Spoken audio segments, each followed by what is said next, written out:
Hello दोस्तों, स्वागत करते हैं स्टडी वाई पाल में। आज हम पढ़ने वाले हैं कक्षा 10 साइंस यानी विज्ञान। साइंस का पहला चैप्टर आपका रहेगा केमिकल रिएक्शन यानी रासायनिक समीकरण। तो आज हम रासायनिक समीकरण डिटेल से समझेंगे। आइए जानते हैं।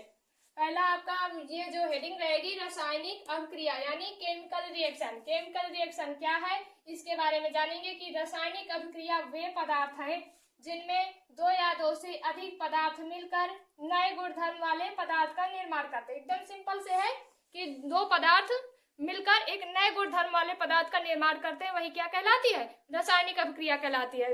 दो पदार्थ मिलकर एक नए गुणधर्म वाले पदार्थ का निर्माण करते हैं, वही रासायनिक अभिक्रिया कहलाती है। जैसे हमने उदाहरण में जैसे आपका हाइड्रोजन लिया, ऑक्सीजन लिया। हाइड्रोजन की अपनी अपनी अलग अलग विशेषताएं होती है, वैसे ऑक्सीजन की भी अपनी अलग अलग विशेषताएं होती। दोनों अलग अलग गुणधर्म के पदार्थ हो गए। इनको जब हम मिलाते हैं तो क्या हमारा बनता है? जल यानी H2O। ऐसे ही हमने मैग्नीशियम ऑक्साइड, S का मतलब होता है सॉलिड यानी ठोस, और प्लस ऑक्सीजन लिया हमने, जी आपका ये गैस है, यानी मैग्नीशियम ऑक्साइड लिया और ऑक्सीजन दोनों को मिलाया तो क्या बनेगा? Magnesium oxide. यही क्या कहलाता है? यही रासायनिक अभिक्रिया कहलाता है।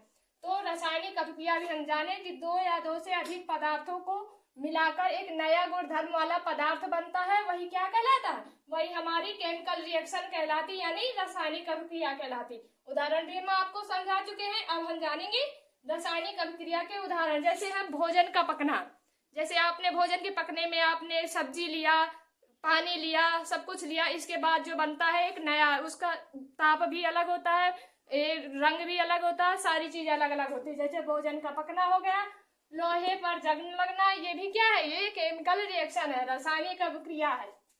दूध से दही बनना, ये भी केमिकल रिएक्शन है। तो हम जाने हैं रासायनिक अभिक्रिया के उदाहरण, जैसे भोजन का पकना, लोहे पे जंग लगना और आपका दूध से दही बनना। अब हम जानेंगे रासायनिक अभिक्रिया के दौरान होने वाले परिवर्तन। जैसे आपको रासायनिक अभिक्रिया में क्या क्या परिवर्तन होते हैं। तो जैसे अवस्था में परिवर्तन, पहले जैसे आपने ये मैग्नीशियम ऑक्साइड, ये आपका क्या सॉलिड, और ये क्या बनेगा? सॉलिड। जैसे गैस है तो आपका सॉलिड, तो अवस्था में मतलब गैस है तो द्रव में या ठोस में, कैसे में परिवर्तन, तो वो क्या है? अवस्था में परिवर्तन।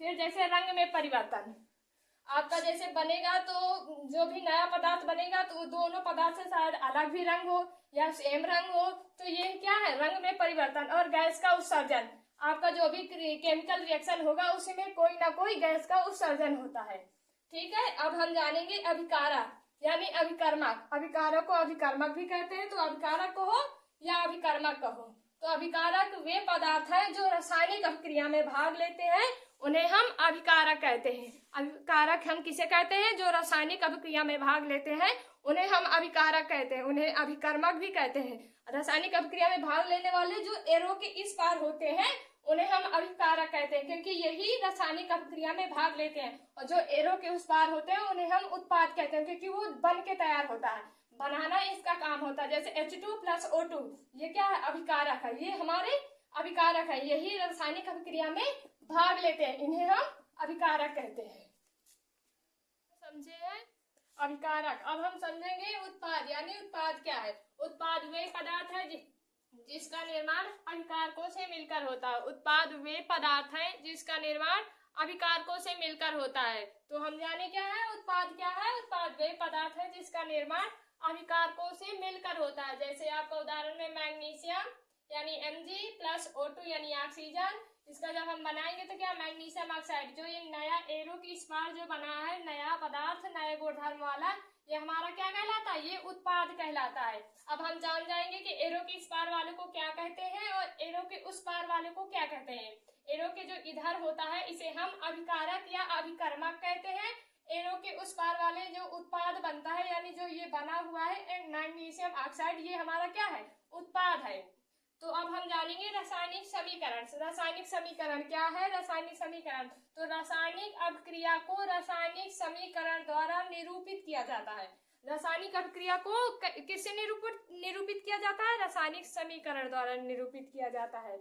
इसमें जो प्रतीकों व सूत्रों का इस्तेमाल किया जाता है, रासायनिक समीकरण को जो निरूपित करते हैं वो उसमें हम प्रतीकों व सूत्रों का इस्तेमाल करते हैं। जैसे उदाहरण में हमने लिया मैग्नीशियम रिबन का वायु ऑक्सीजन में दहन कर मैग्नीशियम ऑक्साइड का बनना। जैसे हमने ये मैग्नीशियम, इसी को हम जब लिखते हैं और इसको जो सूत्र यानी फार्मूला द्वारा जो निरूपित किए हैं, यही हमारा क्या कहलाता है, रासायनिक समीकरण कहलाता है। और जैसे हमने ये लिखा मैग्नीशियम रिबन का वायु ऑक्सीजन में दहन कर मैग्नीशियम ऑक्साइड का बनना, ये हमारा रासायनिक अभिक्रिया है। लेकिन इसको अगर हम ऐसे करके अगर इसको फार्मूला में निरूपित करते हैं, ये हमारी क्या है, केमिकल रिएक्शन यानी रासायनिक समीकरण, ये हमारा रासायनिक समीकरण बन गया। इसी को जब हम फार्मूले या सूत्र या प्रतीकों द्वारा निरूपित करते हैं, वही क्या कहलाता है, रासायनिक समीकरण कहलाता है। अब हम जानेंगे रासायनिक अभिक्रिया के प्रकार। कई प्रकार की रासायनिक अभिक्रियाएं होती है, आपके बुक में कुछ दी गई हैं। जैसे आपका रासायनिक अभिक्रिया के प्रकार में आएगा आपका जैसे संयोजन की अभिक्रिया, वियोजन की अभिक्रिया और विस्थापन अभिक्रिया। आज के लिए इतना ही। Thanks class.